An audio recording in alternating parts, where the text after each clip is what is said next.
皆さん、ごきげんよう。上川かおりんです。ヤフー知恵袋を見ていたら、下記の質問がありました。中古の iPhone 6S を台所でラジオを聞きたい Wi-Fi ありと思って買ったんですが、他にも使える用途があれば教えてください。2024年1月17日。ということなんですが、台所で水仕事をしながら使うというのであれば、Hey Siriをぜひ有効活用して、音声操作で使用することをお勧めしたいですね。Hey Siriではなく、ねえSiriでも最近は動くようですよ。では、早速使い方をご紹介しましょう。まず、iPhone の設定で、Siri と検索で、Hey Siri を聞き取るをオンにしてください。また、タッチ ID とパスコードでパスコードをオフにしておけば iPhone がロック状態であってもパスコード入力なしで Siri を使うことが可能です。家で使うならばパスコードも必要ないですよね。では実際の使い方となります。1、Hey Siri でラジオを聞く方法。A、ラジコと Google アシスタントの2つのアプリをインストールしてください。B、備考欄から下記のショートカットをダウンロードしてインストールしてください。TBS ラジオ、文化放送、日本放送。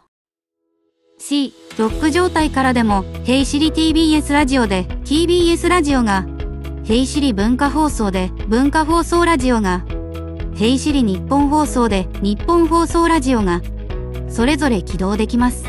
また、ラジオを止めたい場合は、Hey Siri ストップと言えば、止まります。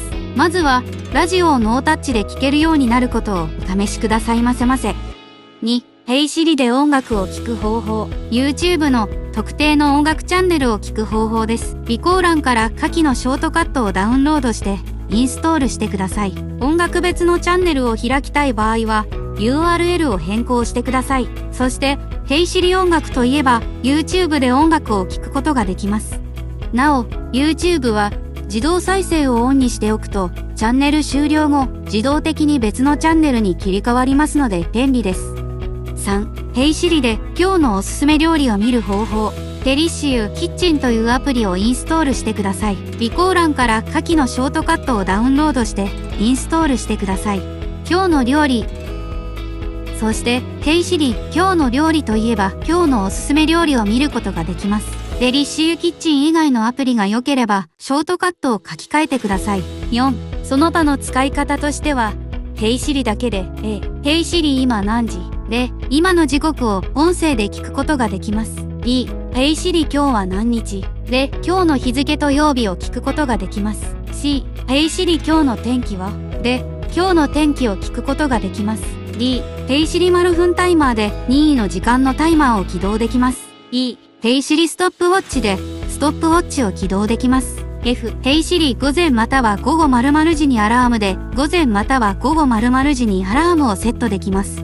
G、Hey Siri、〇〇、割る、〇〇は、など、四則演算をさせることもできます。ということで、古い iPhone 6S 以上をおすすめしますでも、Hey Siri とショートカットを活用すれば、台所で水仕事しながらでも十分有効に利用することができますので、ぜひぜひお試しくださいませませ。他にもスケジュール管理、リマインダーメモ書きなどにも使えますよね。以上です。